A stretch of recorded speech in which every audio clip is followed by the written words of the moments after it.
Buenas tardes. Hoy, martes 25 de marzo del año 2025, doy inicio a este nuevo encuentro, a la charla número 103 de Radiografía del Imperialismo Británico. Hoy vamos a analizar un hecho muy importante para este sueño que muchos tenemos de recuperar las Islas Malvinas. Es lo que aconteció luego de la rendición de los asesinos del domingo 26 de agosto de 1833. Como expliqué en la última charla, ese día Antonio Rivero, Juan Brasido, José María Luna, Manuel González, Luciano Flores, Manuel Godoy, Juan Latorre y Felipe Salazar, quizás habiendo tomado, era el día domingo, día de descanso, seguramente habrán comido asado, que era lo habitual, y posiblemente hayan tomado alguna copita de más. Y entonces este grupo de 8 personas se dirigieron hacia otros habitantes del pequeño poblado y posiblemente, porque nunca vamos a saber los motivos por los cuales se produjo esa masacre, ajustaron cuentas. Como ustedes recordarán, prácticamente sin mediar palabras, no voy a repetir lo que aconteció puntualmente, sino que estoy haciendo un breve repaso. Asesinaron a 5 personas: Antonio Wagner, Mateo Brisbane, Ventura Pasos, Guillermo Dixon y al capataz Luis Simón, que yo en la obra explico que verdaderamente era un hombre muy altanero, como dirían los gauchos, ¿no? De poca pulga, y de un trato muy descortés hacia ellos. O sea que los demás no sé, honestamente, yo no he podido detectar por qué le tenían ese odio que los llevó a asesinarlo fríamente. Bueno, como sea, el tema en cuestión es que estos asesinos, estos 8 asesinos, que no tienen nada de su hecho, no tiene nada de patriótico, no tenía que andar Antonio Rivero montando un caballo de cola cortada casi al ras, revoleando una bandera, como salió en el billete de 50 pesos. No. Solo ellos supieron por qué lo hicieron, porque en definitiva alguien los instigó. Yo creo que Thomas Halsby fue, pero son conjeturas, nada más que eso, son conjeturas. La cuestión que al rendirse el último de estos asesinos, Antonio Rivero, a principios de marzo de 1834, los británicos, que habían comisionado a un teniente con unos pocos hombres a capturarlos, bueno, dieron por cumplido su objetivo. Ahora bien, la cuestión es, ¿qué hacemos con ellos? Y ¿qué es lo que hacemos con ellos?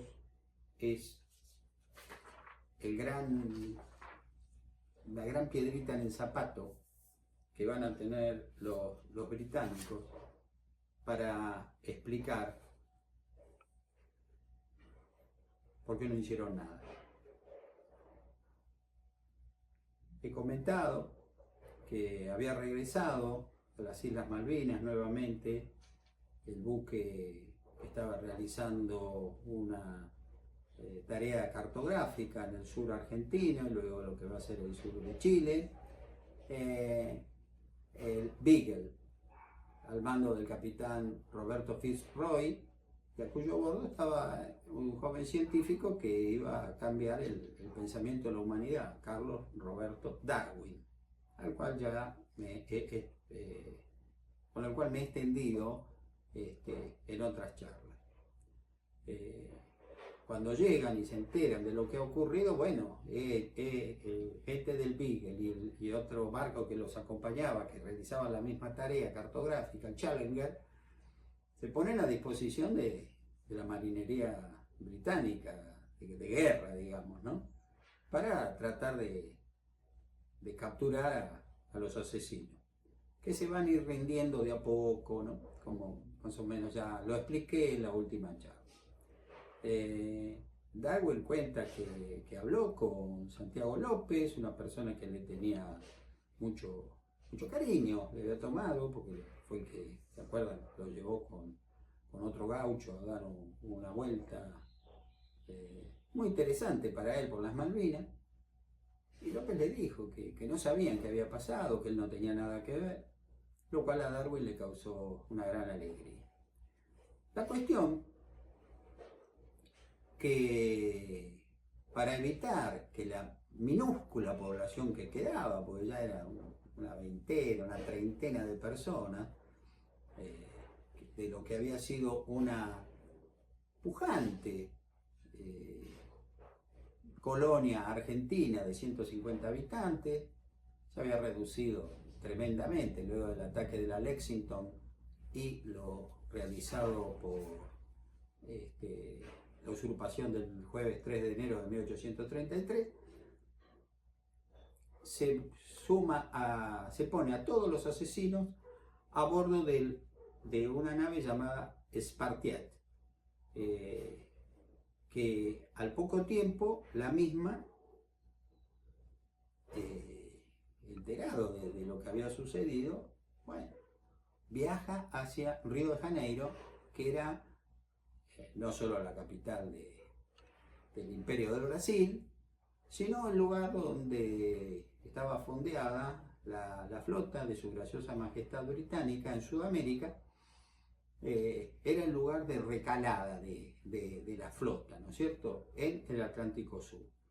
En el Pacífico Sur, ese lugar lo ocupaba la ciudad de Valparaíso, en Chile, que eso también lo compartían con los estadounidenses, que tenían a ese puerto chileno, aunque nos parezca mentira, como lugar para que sus naves pudieran navegar por el Océano Pacífico, porque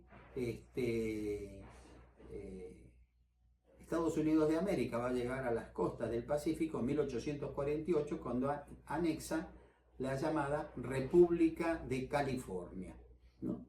Pero hasta este momento, 1833, se extendían un poco más allá de las orillas del río Mississippi, luego de haber comprado Luisiana a los franceses, a Napoleón Bonaparte, en 1803. Bueno,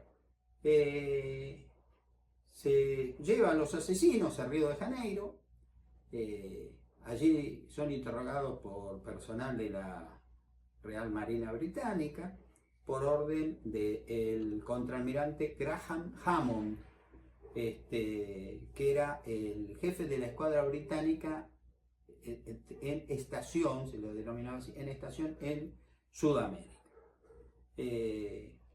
Luego de los interrogatorios, que son verdaderamente, que no llevan a nada, porque le dijeron, ¿por qué los mataron? Bueno, los matamos porque cada uno dice lo que quiere, ni algunos ni recuerdan lo que hicieron, evidentemente habrán estado alcoholizados. Y entonces este hombre se encuentra, este oficial de tan alto rango de la Real Marina Británica, se encuentra en una incómoda situación. Él honestamente no sabe qué hacer, porque estos asesinos en las Islas Malvinas, de este hecho, el domingo 26 de agosto de 1833, si bien técnicamente por la usurpación perpetrada el 3 de enero de 1833, las islas pertenecían a Su Graciosa Majestad, verdaderamente cuando ocurrieron los mismos no había nadie, ningún británico, y lo peor, que no hubiera ningún británico no era lo más importante. Lo importante es que no había derecho británico, la justicia británica no estaba presente en ese lugar. Entonces, ¿qué puede decir el almirante, el contraalmirante Hammond? Bueno, viste, y considerando que no había ningún representante de la corona, a esta gente la largamos. No podía decir eso, porque eso era admitir que ellos habían usurpado las Islas Malvinas. Y ahí empieza un jueguito que verdaderamente no saben cómo resolver.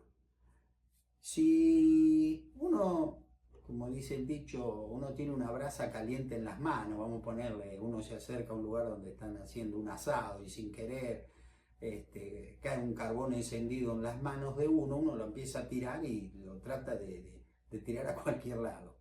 Hammond hizo lo mismo. Dijo, bueno, viste, y considerando que yo no tengo potestad alguna para juzgar a estos 8 asesinos, que los juzgue el almirantazgo. ¡Tac! Embarco, este grupo es enviado a Gran Bretaña para que lo juzguen allá. Lo hicieron a bordo del mismo barco, el Spartide, que los había traído de las Malvinas, y cuando llegan allá, los acomodan en una especie de prisión flotante que ellos tenían en abundancia sobre el río Támesis y otros, que allí habían alojado a prisioneros franceses en las guerras napoleónicas. O sea, fíjense que ha pasado muchísimos años, más de 16, 17 años de la derrota de Napoleón en Waterloo, y esos pontones que hacían de cárceles flotantes todavía seguían existiendo. En muy mal estado, imagínense, cero mantenimiento, pero bueno, ahí los metieron a esta gente. Rápidamente, para sacarse esa brasa caliente de las manos, el almirantazgo británico envía las actuaciones, lo poco que había hecho el vicealmirante Hammond en Río de Janeiro, a la Oficina de Asuntos Coloniales. Allí, luego de un concienzudo análisis del tema, ellos también se consideraron incompetentes. Como diciendo, bueno, técnicamente las Falkland, las Islas Malvinas, no pertenecen todavía a la corona británica, porque hay que cumplir una serie de ritos, digamos, instalar oficinas de la administración, nombrar un gobernador o un comandante fijo ahí en las islas, cosa que no se había hecho, no se habían hecho nada. Ellos robaron las islas, de ahí en más no hicieron nada. Nunca esperaron tener semejante problemón, es decir, estos 5 asesinatos, ¿no es cierto? Entonces, la Oficina de Asuntos Coloniales dice, bueno, porque verdaderamente no consideramos que su juzgamiento sea responsabilidad de esta área del gobierno de su graciosa majestad, se lo devuelven al almirantazgo. Muchachos, háganse cargo ustedes. Ustedes lo trajeron, ustedes lo resuelven. El almirantazgo británico se sintió sumamente molesto por la devolución de las actuaciones y, digamos, de tener la obligación de cuidar, alimentar, vigilar a los 8 asesinos que estaban en ese pontón flotante en el río Támesis. Y entonces dijeron, no, nosotros ni locos nos quedamos con esta gente. Se lo devolvemos al vicealmirante Hammond en Río de Janeiro. Que se haga cargo él. Él es el representante, digamos, ya que no hay otro, es el máximo representante de su graciosa majestad, del gobierno de su graciosa majestad, en Sudamérica. Así que Hammond no se haga el vivilio, que el tema lo maneje él, lo termine él como mejor le parezca.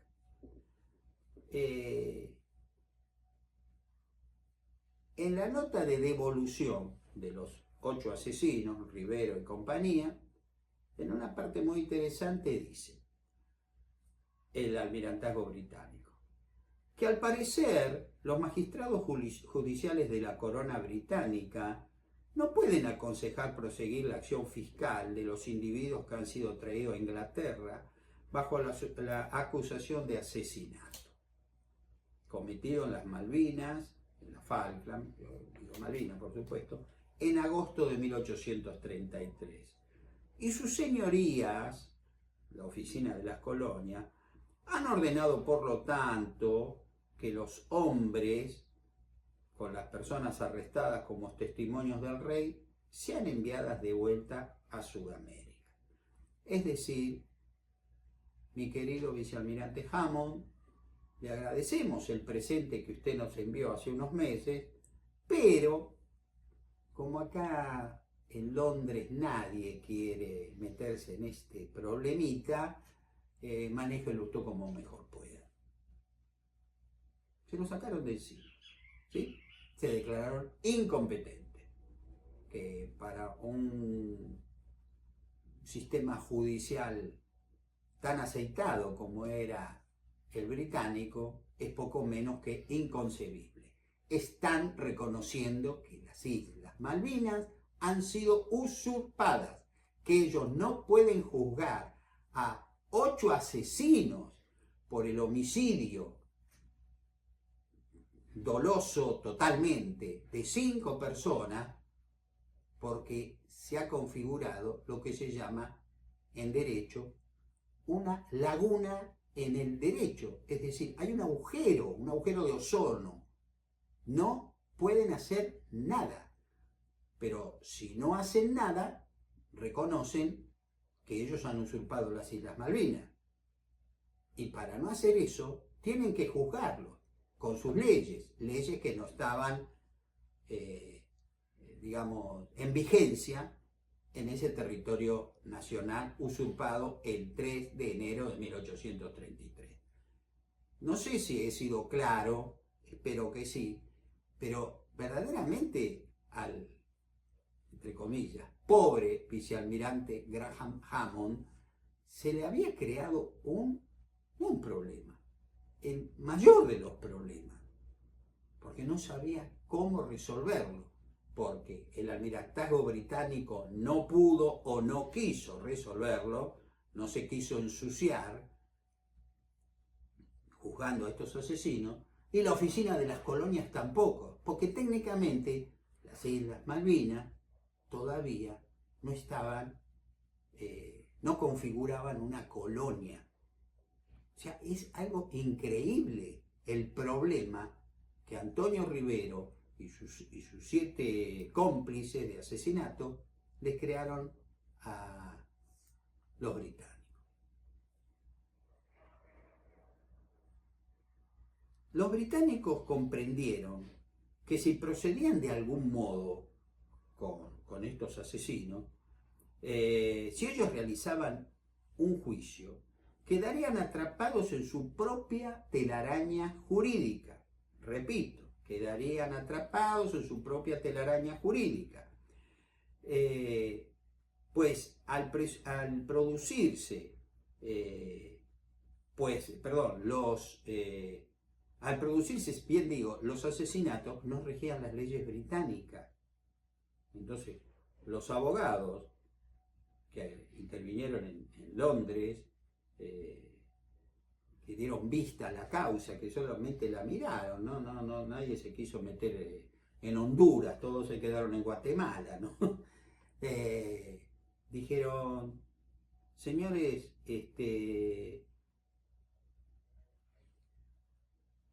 estamos ante una laguna del derecho, y si nosotros decimos eso, técnicamente estamos reconociendo que el jueves 3 de enero de 1833, sin mediar ninguna causa, porque no estábamos en guerra, porque nada, nos robamos las Islas Malvinas. Repito, nos robamos las Islas Malvinas. ¿Qué hacemos? Yo me imagino Hammond, el vicealmirante Hammond en Río de Janeiro, se estaría acordando de todos los parientes cercanos y lejanos de sus superiores, del almirantazgo, y también, aunque no los conociera, de los honorables miembros de la oficina de colonias, porque ellos olímpicamente se sacaron el tema de encima y le devolvieron la brasa caliente a él, y él tenía que resolver. Los abogados que tenían ahí en Río de Janeiro le explicaron a Hammond que durante la sustanciación de la causa penal, ojo, 5 asesinatos, no estábamos hablando de un robo de una gallina, 5 asesinatos, si algún defensor que ellos por obligación tenían que ponerle, algún abogado brasileño muy astuto, hubiera invocado que al producirse esos asesinatos no regían las leyes británicas en las Islas Malvinas, eso literalmente era decir: señores, ustedes son unos meros usurpadores de las mismas, no tienen ningún derecho a hacer lo que hicieron y tampoco a seguir permaneciendo en ella.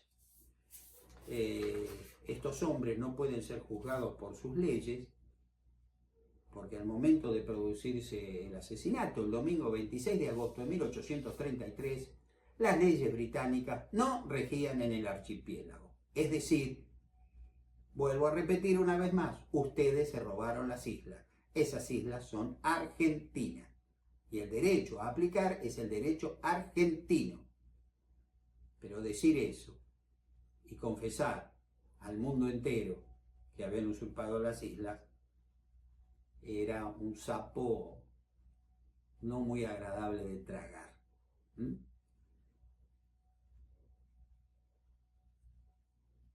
A bordo del Cock, el nombre de este barco es difícil, el Cockatrice,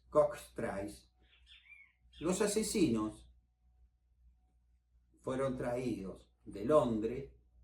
Quiero aclarar, porque me lo había olvidado, decir que fueron los 8 asesinos y varios testigos, entre ellos Santiago López, que fueron como testigos de lo que había pasado, nada más, no estaban acusados de nada, los asesinos estaban bien identificados, los 8.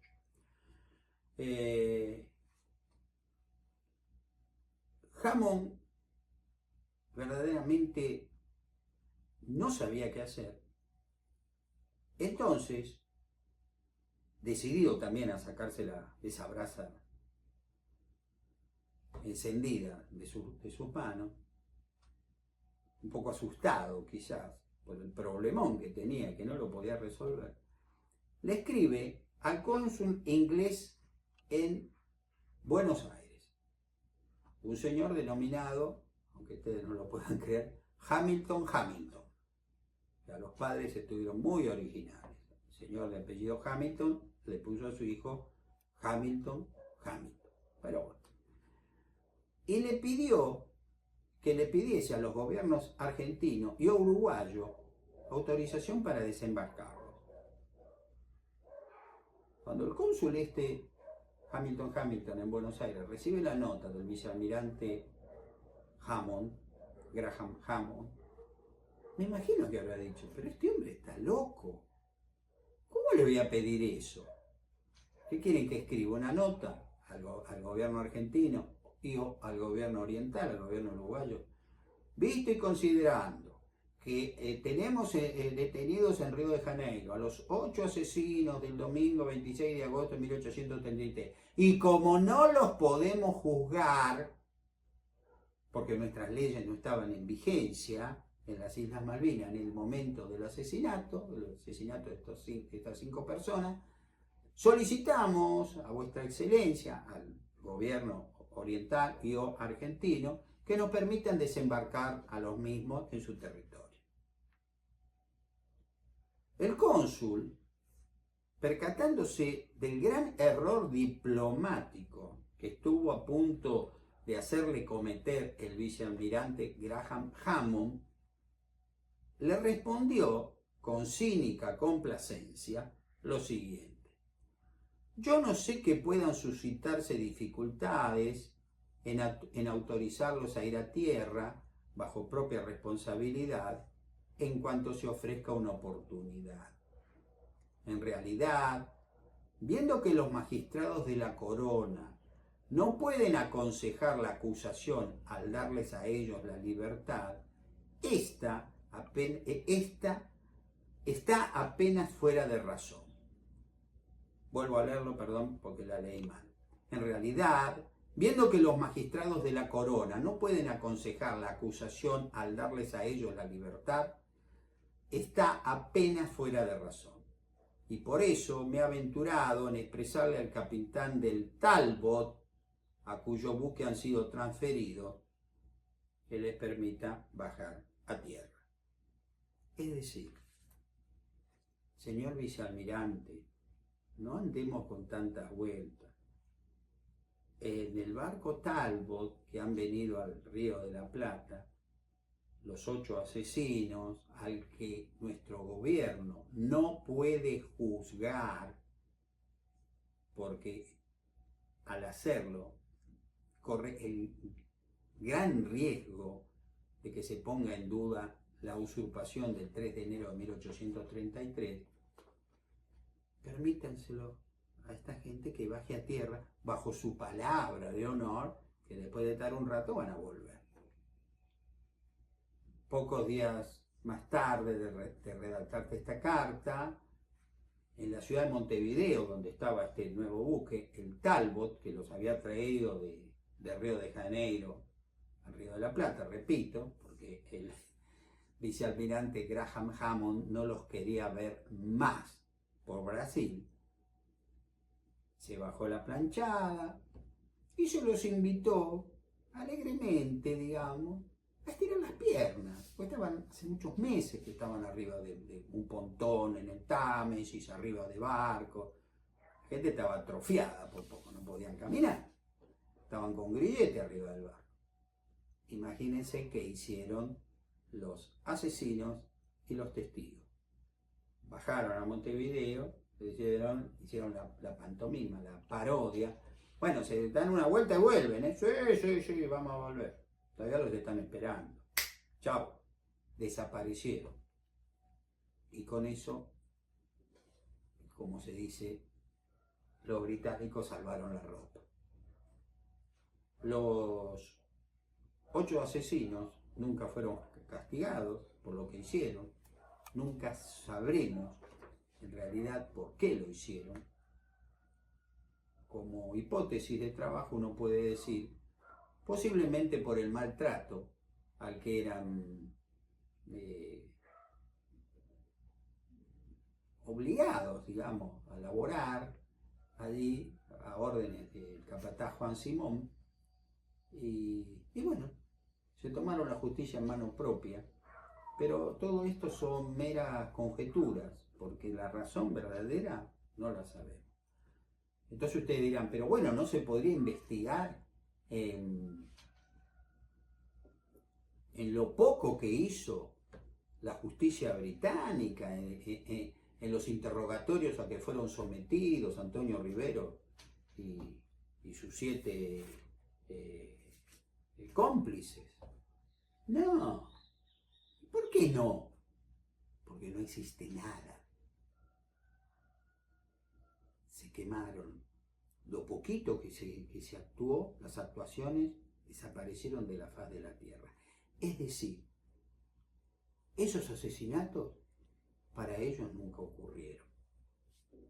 Yo les comenté, hace muchas charlas atrás, que una vez, estando Ricardo Rojas en Londres, vio desfilar a varias unidades del ejército británico y entre ellas vio desfilar a un regimiento escocés procedente de la India que curiosamente lo hacía sin bandera. Era nuestro viejo conocido el 71 de Highlanders, de las Tierras Altas, cuyas banderas están en el convento de Santo Domingo de la ciudad de Buenos Aires. Entonces Ricardo Rojas le dijo, él viajó para reunirse con historiadores británicos y le dijo, ¿ustedes saben por qué desfila sin bandera el Regimiento 71 de Infantería Escocesa? No, la verdad que no lo sabemos. Y porque las banderas las perdieron el 12 de agosto de 1806 y están en un convento de la ciudad de Buenos Aires. Sus interlocutores, los historiadores, lo miraron con asombro, algunos se rieron, le dijeron, discúlpeme, no sabemos de qué nos está hablando. Nosotros nunca fuimos a Buenos Aires, ni en 1806 ni en 1807. Sí, así de simple. Donde esta gente ha perdido, o lo borran directamente de la historia, de su historia, y o lo minimizan de tal manera, lo confunden, ya está. Nunca pasó. Si ustedes buscan en bibliografía británica, van a encontrar al general Guillermo Carr Beresford. Ahí sí lo van a encontrar. Pero del viaje a Buenos Aires, olvídense, nunca estuvo. El teniente general John Whitlock no aparece, no está, no existe, nunca existió. En este caso me acuerdo de una frase del gran Napoleón Bonaparte cuando en una oportunidad dijo: la victoria tiene 1000 padres, la derrota es huérfana.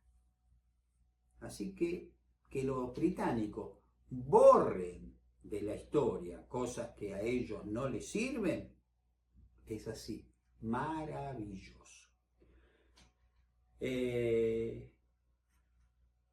Ellos no pudieron aplicar su derecho, vuelvo a repetir una vez más, yo sé que esto quizás es un poco tedioso, pero es importantísimo este punto. Este es uno de los puntos, de las 40 razones más importantes que tenemos a nuestro favor.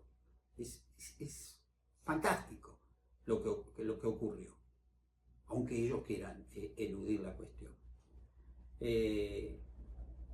Vuelvo a repetir, si ellos reconocían que no tenían el derecho vigente, la usurpación del jueves 3 de enero de 1833 fue, como se va a decir en su momento, voy a decir la frase, un acto de injustificada agresión, como lo fue. Y ahora me quiero despedir de un gran amigo de los argentinos, como fue el científico Carlos Roberto Darwin, quien dijo, en su obra, como ya que le obligaban, cuando le obligaron a modificar lo que él escribió en Diario de Viaje del Naturalista, que era un diario nada más de un paseo gigante a través del mundo, pero ahí se metió la censura británica. Entonces él, cuando le devolvían los escritos, le daba vuelta, él también sabía jugar y le molestó. Y quizá inspirado en el amor que le tuvo a los gauchos, a su sentimiento de libertad, al cariño que le tuvo a nuestra patria, porque verdaderamente en varias partes de su obra lo nombra. Acuérdense que al único que nombró por su nombre y apellido fue al gaucho Santiago López. Escribió sobre las Malvinas. El archipiélago está situado casi a la misma latitud que la embocadura del estrecho de Magallanes. Cubre un espacio de 120 millas geográficas por 60 de su superficie. Es pues la cuarta parte de grande que Irlanda. Francia, España e Inglaterra se han disputado mucho tiempo la posesión de estas miserables islas. Después han quedado deshabitadas. El gobierno de Buenos Aires se las ha vendido ahora a un particular, reservándose el derecho de trasladar allí a sus criminales, como antiguamente lo hacía España. Inglaterra hizo cierto día valer sus derechos y se apoderó de ellas. El inglés que quedó allí guardando la bandera fue asesinado. Se envió un oficial inglés, pero sin que lo acompañaran fuerzas suficientes. A nuestra llegada, 1834, la encontramos a la cabeza de una población cuya mitad al menos se componía de rebeldes y asesinos. Con un poco de detenimiento, se puede apreciar que Carlos Darwin escribió deliberadamente este párrafo en su obra. Y este escrito es importantísimo porque él fue un testigo que estuvo allí en ese momento. En primer lugar, no es poca cosa que el nombre de Inglaterra figure en tercer lugar, luego de Francia e Inglaterra. Para Darwin eso era lo último, ¿no es cierto? Primero estuvieron los franceses, los españoles y los ingleses. En segundo lugar expresó, les recuerdo, el gobierno de Buenos Aires se las ha vendido ahora a un particular, reservándose el derecho de trasladar allí a sus criminales. Si las Malvinas no eran argentinas, cabría preguntarse qué derecho había tenido nuestro gobierno para conceder tierras, primero a Jorge Pacheco y luego a Luis Bernet, el sábado 5 de enero de 1828, como lo hizo, sin que ninguna nación de la tierra, incluso Gran Bretaña, protestara. Ojito con este dato. En tercer lugar, dice, al decir que luego de expresar varias disputas que hubo mucho tiempo entre franceses, españoles e ingleses, las mismas quedaron deshabitadas. De ese modo se corrobora que si los británicos decían tener algún derecho, este pereció con la retirada de ese lugar de Puerto Egmont el 22 de mayo de 1774, como ya lo he explicado. En cuarto lugar, Darwin dice, los ingleses hicieron valer sus derechos y se apoderaron de ella. Es decir, luego de reconocer los verdaderos derechos y actos de soberanía ejercidos pacíficamente por Argentina, demuestra con esta frase que la usurpación del jueves 3 de enero de 1833 fue lisa y llanamente un acto de injustificada piratería, de fuerza bruta, carente de justicia, que era habitual por parte de ellos, y si no recordemos al hijo del gobernador de Chiloé, en Chile, quien al ver el vivac que habían levantado la gente del Beagle, que habían desembarcado en esa isla, se les acercó tranquilamente y les preguntó si venían a tomar posesión de la isla. Acordemos ese punto. Por último, al decir que a su llegada en marzo de 1834, el Beagle se encontraron en Malvinas con una población cuya mitad al menos se componía de rebeldes y asesinos, Darwin diferencia claramente dos bandos. Los asesinos del domingo 26 de agosto de 1833, con Antonio Rivero a su cabeza, y el otro grupo, al que él denominó rebeldes, que podríamos decir estaba encabezado por Santiago López. Vuelvo a repetir. Santiago López fue la única persona, este hombre admirable, como Darwin lo definió, que aparece en su obra Diario de viaje de un naturalista con nombre y apellido. El único. Creo que con esto, mis queridos amigos, ya finalizando esta charla, que si bien por lo general uno no le tiene aprecio a los británicos, mea culpa, lo acepto, lo reconozco, hago una gran excepción con ese gran hombre que sin duda fue Carlos Roberto Darwin, que escribió esto, sin ninguna duda, estoy convencido de ello, en defensa de nuestros derechos soberanos. Muchas gracias por su atención.